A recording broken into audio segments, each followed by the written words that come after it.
안녕하세요. 종교와 인문학 127강 최정 교수입니다. 오늘은 강의 제목을 왜 사느냐고 묻거든. 제가 한 20대 독일의 유명한 철학자면서 작가인 루이제 린저라는 여성 작가가 있었어요. 그때 책 제목이 그랑 비슷했던 것 같아요. 뭐 정확히는 않은 것 같은데 어쨌든 126가지는 이제 인간이 입양아가 부모가 입양을 보냄으로 인해서 버림받은 감정을 제가 예를 들면서 그 근원에 있어서 인간이 하나님을 떠나면 그런 버림받은 감정, 또 하나님을 떠나지 않아도 우리 인간의 신앙의 삶의 현장에서 버림받은 감정을 갖는다라는 것을 했고, 오늘은 그것과 이어서 또 다른 하나의 감정인데 제목은 일단 이런 입장에서 시작했습니다. 그래서 우리 인간이 가진 수많은 감정들 여러분들이 뭐 거의 누구나 다 경험하는 거죠. 생존, 위기에 관한 감정은 두려움, 공포, 불안, 경계심 이런 게 있죠. 뭐 특별한 설명 필요 없죠. 상실, 고통에 관한 감정은 자녀가 떠나가 사랑하는 사람 때문에 슬픔과 애도와 우울함과 절망 그런 것들 있죠. 관계적 감정들, 우리 친구, 부모, 사랑하는 사람들과 애착, 신뢰, 질투, 배신감, 버림받음 이런 감정들. 자기평가, 자부심, 열등감, 자신감 이런 자기가 스스로 자신에 대해서 갖는 감정이라고 말할 수 있죠. 목적지향 감정. 이거 뭐냐면 우리가 어떤 일을 하거나 어떤 목적을 가지고 있을 때 갖게 되는 거예요. 소망, 희망, 그렇죠? 내가 무슨 일을 하는 것에 대한 이 목적이 있는데 그것을 하는 이유는 그것에 나름대로의 소명이 있다. 이런 거죠. 그래서 거기서는 감사가 있고 경외함이 있고 헌신의 기쁨이 있죠.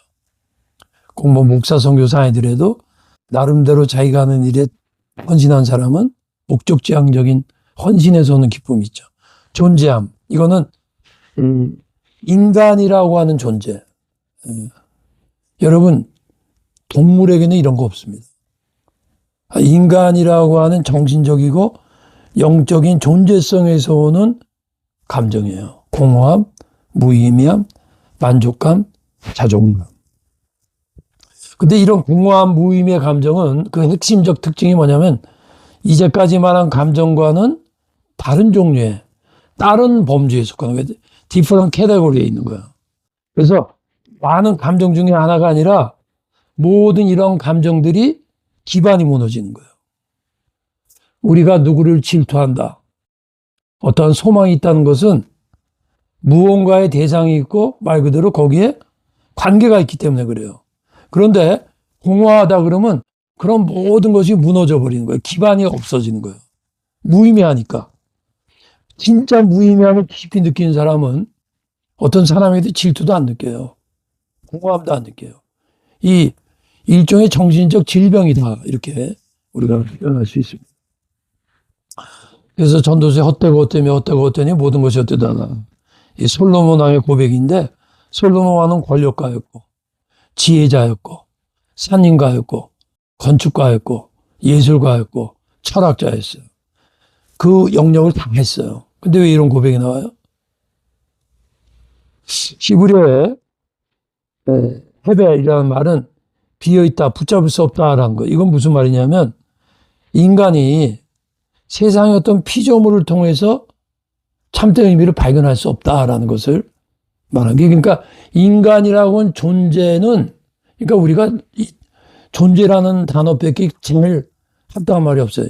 인간의 존재가 갖고 있는 그런 어떤 그 존재에서 나올 수밖에 없는 특성이 있어요. 우리가 어떤 사람을 성격거잖아요. 그 사람 그 성격을 못 고친다고. 그렇듯이 인간이 갖고 있는 성품, 존재가 있어요. 그건 뭐냐면 하나님이 아니면 인간은 헛됨을 살 수밖에 없다는. 그래서 공허함은 단순한 감정이제 존재의 상태로 진단이 돼요. 감정인데 보다 깊은 존재에서 오는 존재의 상태. 내용 없는 반복으로 느껴지는 요소. 그래서 이 공허함과 무의미함의 그 감정의 핵심적 특성이 있어요. 모든 행동을 멈추게 하는 거예요. 무의미하니까. 그거 해서 뭐해? 여러분, 나이가 들면요, 그런 말 종종 하잖아요. 큰 기쁨도 없고, 크게 슬퍼하지도 않는다. 그게 왜냐면 이런 거예요. 약간 다르지만 다 해봤거든. 다 해봤는데 그거 별거 아니야. 그러니까 막 놀러 가자 그러거나 뭐 하자 그러면 나이 든 분들은 괜찮아. 이게 이러한 공허함과 무의미하고는 약간 다르지만 이미 해봤기 때문에 이미 이 인생에 많은 경험을 쌓은 사람한테는 이거하고 비슷한 거. 여러분, 어린애 가갖고 장난감하고 같이 놀자 그래. 그러면 어린아이를 위해서 놀아주지. 그렇지만 속으로는요, 쉽지가 않지, 이게. 왜냐면, 왜 그래요? 자기한테 의미가 없거든. 그렇죠. 그러니까 존재의 차원에 의해서, 존재의 성숙함이라든가, 삶의 경륜에 의해서 그 사람이 무엇에 의미를 느끼냐도 이런 의미에서 가진데, 누구를 막론하고 무의미하다. 이런 질병에 걸렸다 그러면 모든 행동을 멈추게 해서 분노도 행동하게 만든 것도 이 공허함의 감정이 있으면 아주 약화돼요. 아주 약화되고, 별로 그렇게 인간 존재에 대한 삶의 감정을 느끼지 못한다는 거죠. 무엇인가 없는 상태가 아니라 의미를 느낄 수 없는 감정이에요. 슬픔, 분노는 어떤 대상이 있어요. 대상이. 근데 무의미한 감정은 어떤 대상 자체를 마주하기를 원하지 않아요. 왜냐하면 의미가 없기 때문에 이런 거죠. 조금 아까도 비유로 말했지만 우리 누구 만나러 가자 그러면 나는 안 갈래. 왜? 그 사람 좋잖아. 재밌잖아. 그러면 나는 그냥 왜냐면 아는 거야. 나는 별로 의미가 없는 것 같아. 시간 낭비인 것 같아. 이런 거죠. 그래서 어떤 대상 자체가 원치 않아. 대상 자체가 사라진 거예요. 다른 것들은 어떤 대상에서 직접적인 감정이 와요. 너 왜 그런 말 나한테 화가 나? 저거 예쁘다. 기뻐. 근데 공허함은 그런 대상의 의욕이 없어. 그런 대상을 마주하지 않아. 그리고 대상을 마주치더라도 공허함이라고 하는 깊은 그런 느낌 때문에 그런 감정이 이입이 잘 안 돼요. 왜 슬퍼해야 되고 왜 화내는지도 모르는 거지. 삶의 목적과 존재의 목적 의미를 상실했다라는 거죠. 그래서 모든 욕망을 제거하는 감정. 그렇죠. 욕망이 있어야 선택을 하거든요. 삶의 의욕을 상실하는 거지. 의욕 상실이에요. 무의미라는 거는. 또 선택이 있어야 책임을 지죠. 책임이 있어야 인간다운 행동을 하죠. 무의미하니까. 이런 것이 안 생기기 때문에 결론적으로는 존재를 조금씩 갉아먹는. 그래서 이 우울질이 이것과 제일 비슷한 감정 같아요.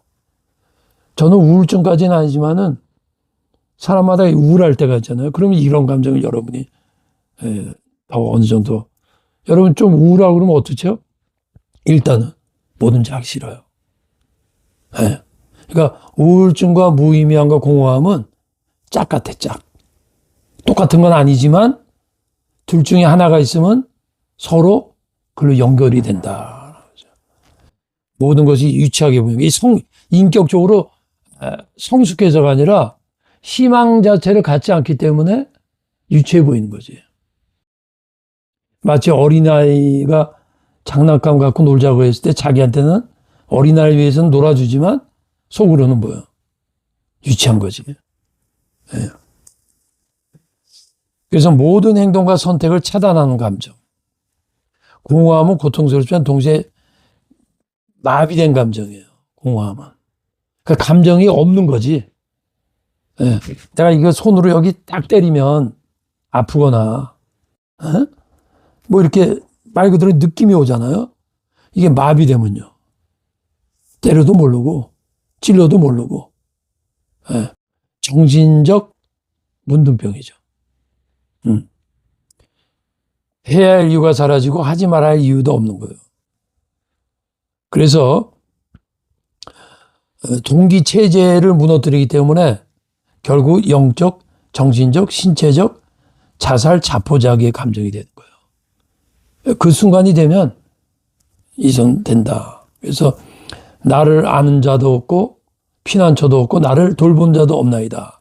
이것이 어떤 인간의 개인적인 어떤 삶의 인간관계로도 표현이 되지만 보다 근본적인 데서는 하나님을 떠난 인간의 공허함을 표현하는 고백이다.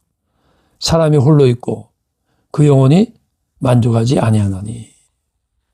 그래서 의미의 실존적 특성이나 이 죽음의 수용소, 제가 여기 책도 있어요. 이 책을 갖고 있는데, 인간의 가장 큰 고통은 고난 자체가 아니라 의미의 상실이다. 이 빅터 프랭클이라는 이분 자신이 독일 나치스 수용소에서 3년간 있었고, 자기 아내는 다른 데서 죽었고, 그 아주 처절한 인간 이하를 만들어요, 거기서.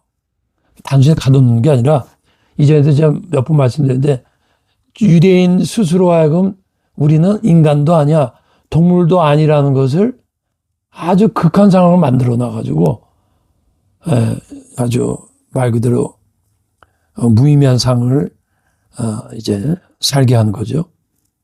그래서 이분이 이건 이분 표현이 아니에요. 실존적 진공 상태다. 살아있지만 베큐um. 아무것도 없는 거예요. 근데 뭐가 없냐면 의욕이 없는 거예요. 대상을 만날 게 없는 거예요. 기대가 없는 거지. 예.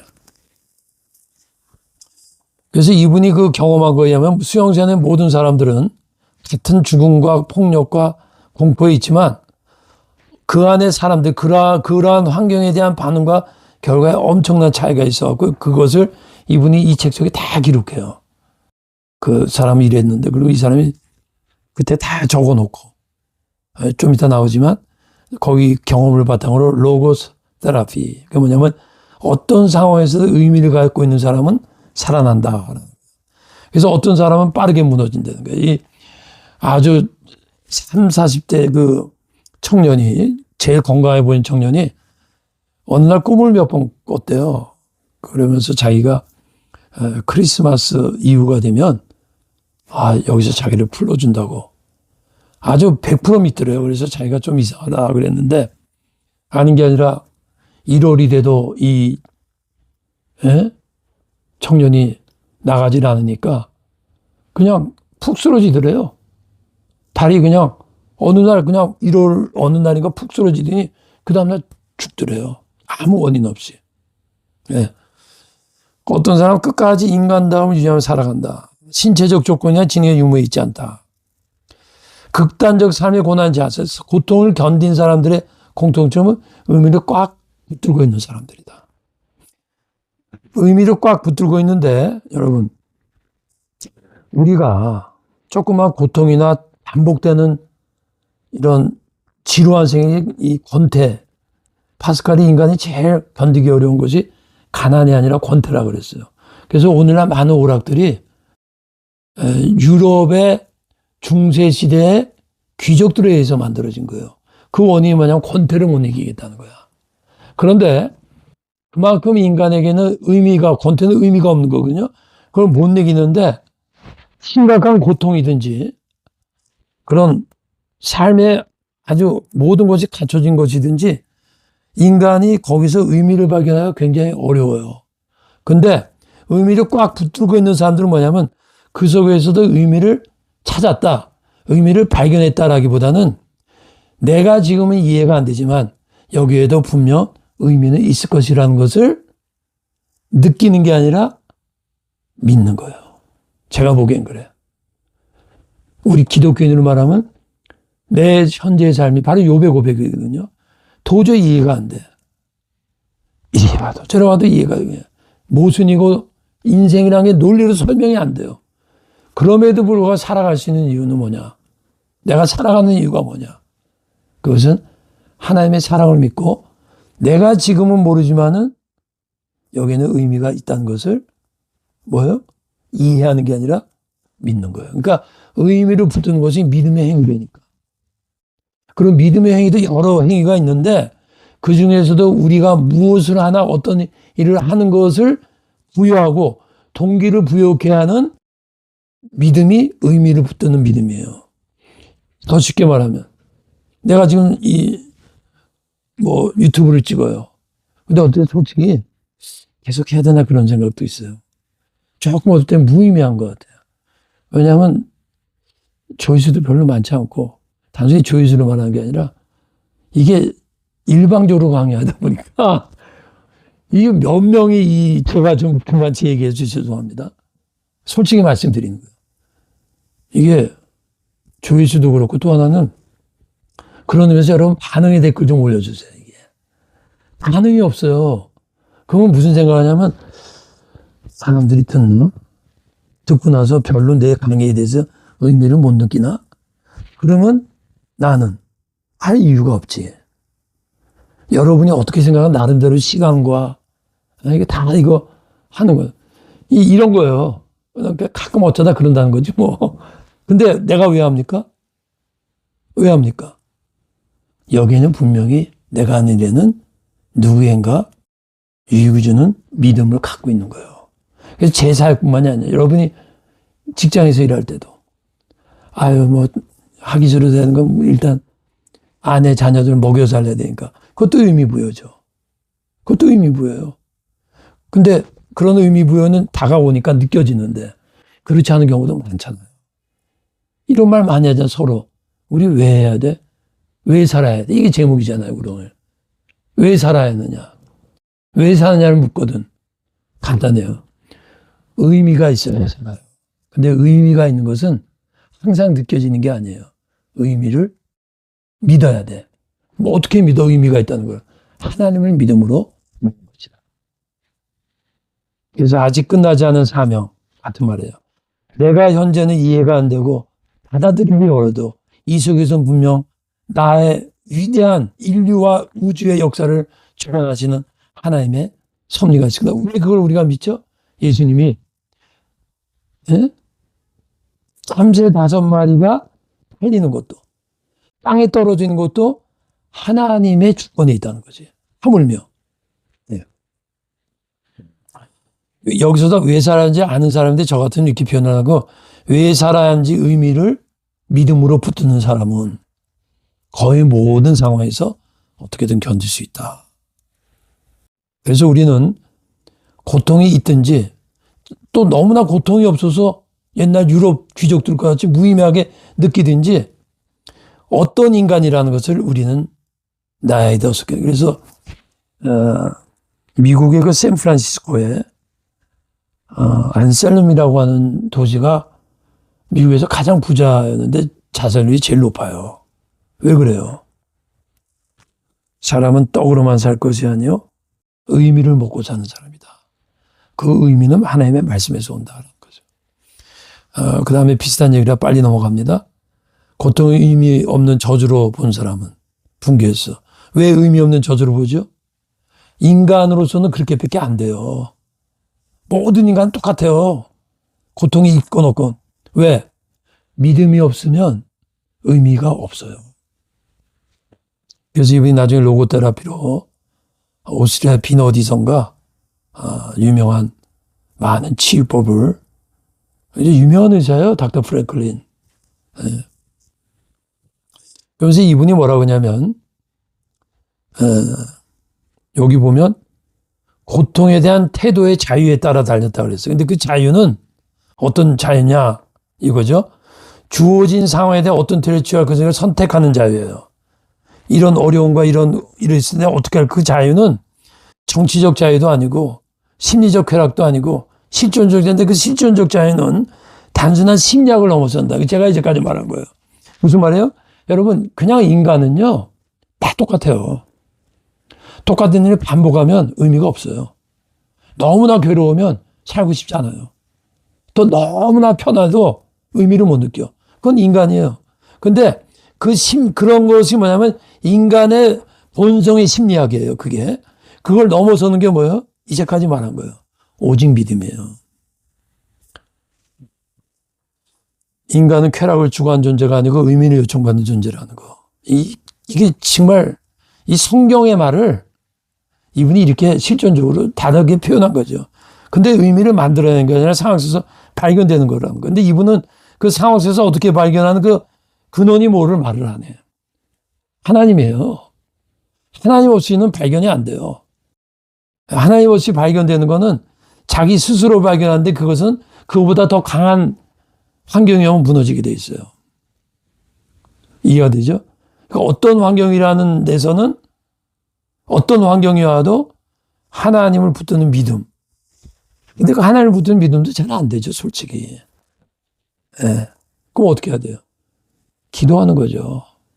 여러분, 기도할 때 뭐 주세요, 뭐 주세요. 그런 기도 잘 응답 안 됩니다, 여러분. 경험하셨을 거예요. 오히려 이렇게 기도하세요. 하나님에게 고난이 와도 그 고난 속에 의미가 있을 거라를 믿는 믿음을 더해 주십시오. 그래서 내가 현재 살아가는 것이 그런 믿음. 그러니까 우리가 믿음으로 사는데 그 믿음이 뭐예요? 믿음으로 사는데 그 믿음이에요. 여러 종류가 있어요. 그러나 내가 하는 일도 하나님의 뜻이 있을 거라를 믿는 믿음.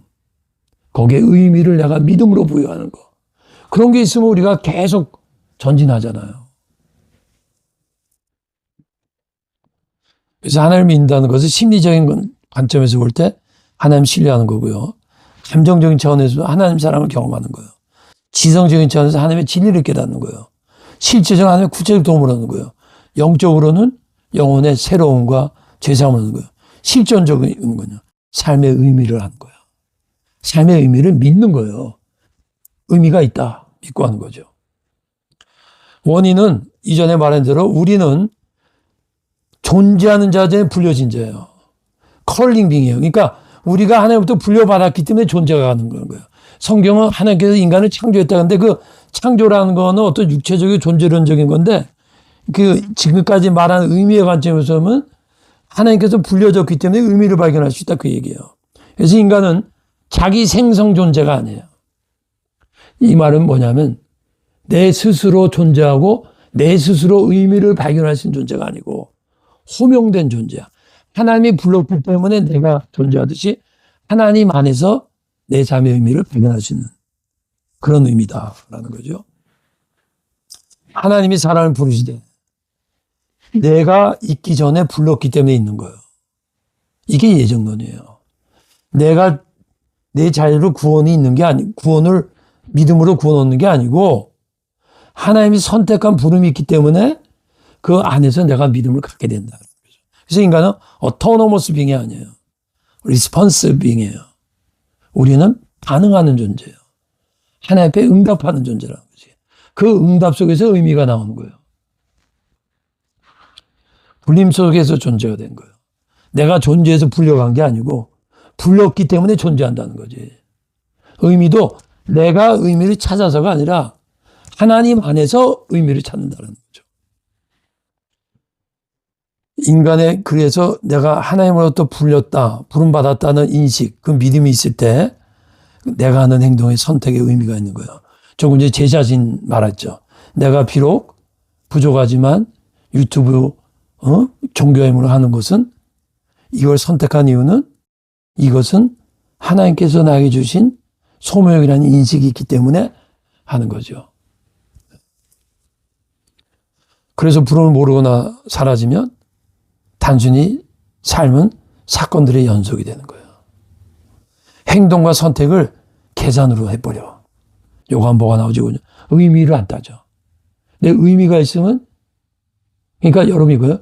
여러분 무슨 일을 할 때 계산이 앞서요? 의미가 없어요? 더 구체적으로 말할까요? 돈이 앞서요? 의미가 없어요? 돈도 중요하죠. 근데 저는 여기서 돈 안 들어와요. 뭐 너무 솔직하죠? 저는 말 그대로 의미가 있으니까 하는 거예요. 그리고 어디 가서 제가 지금 또 강의하는 거 돈 안 받아요. 왜? 의미가 있으니까. 의미의 가치를 믿으니까. 관계적 원인은 근원자의 단결. 공허함은 죄의 감정이 아니라 근원 상실의 감정이다. 성경이 인간은 하나의 관계 속에서 의미를 받는 존재라는 거예요. 우리가 하나의 관계 속에서 물질도 받고 하나의 관계 속에서 기도도 없다고 하나의 관계에서 능력도 받는다는 말 많이 하죠. 하나의 관계 속에서 의미도 받는 거예요. 여러분, 하나님 우리 아들 대학 입학하게 해주세요. 기도해서 응답받죠. 여러분 이렇게 기도하세요. 하나님 내 삶 속에 무의미함이 느껴져도 거기에 의미가 있다는 것을 믿게 해주시고 종종 그 의미를 발견할 수 있는 눈을 주십시오. 제 눈을 열어주십시오. 그렇게 기도하셔야 돼.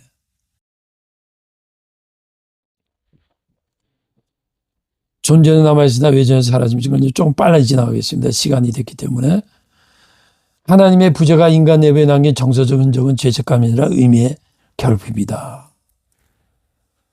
그래서 무엇을 더 가져야 하는가를 기도하지 마시고 하나님으로부터 삶의 어떤 환경에서도 의미를 믿게 하시고 의미를 빨리빨리 발견하게 하시고 그 의미가 나의 존재의 가치를 알게 하시고 나의 존재의 기쁨을 갖게 해주십시오라고 기도하세요. 내 안에 거하라 나도 너희 안에 거하라. 가지가 포도나무에 붙어있지 아니하면 스스로 열매를 맺을 수 있다. 여기서 스스로 열매를 이제까지 강의한 관점에서 뭐죠? 의미죠, 의미. 예. 우리가 예수님을 따라서 의미가 없어요. 이게 굉장히 구체적인 강의 아닌가요, 오늘 사실은? 굉장히 철학적인 말을 하는 것 같지만 굉장히 실리적인 강의하는 거죠. 예. 문화사회적 원인은 뭐 이미 많이 말했으니까 이 상대주의 속에서는 옳고 그름이 없어요. 그럼 뭐 옳고 그름이 없으면 어떻게 되냐면 너 이거 틀린 거야. 듣기는 싫어. 너 이거 잘못이야. 듣기 싫어. 너 그거 하지 마. 듣기 싫어. 그래서 거기서 의미를 부여하는 거예요. 이게 옳아.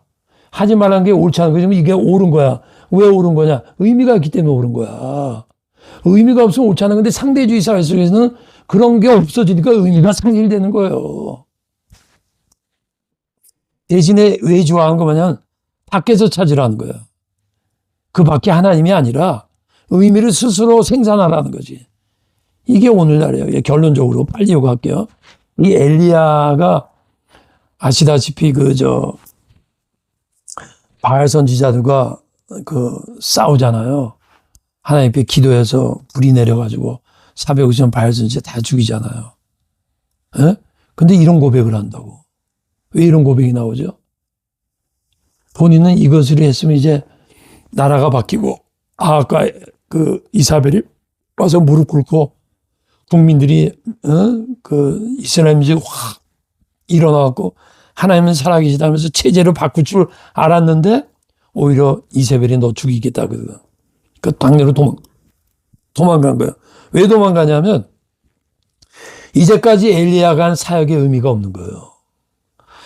자기가 원했던 건 나라가 바뀌기를 원했고 우상체제가 무너지기를 원했고 악한 아합왕과 이세벨이 무릎 꿇고 회개하거나 그러기를 원하는데 의기양양해.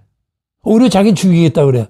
그래서 단순히 목숨이 무서워서 도망가는 게 아니고 목숨에 의미가 없기 때문에 죽여달라는 거예요.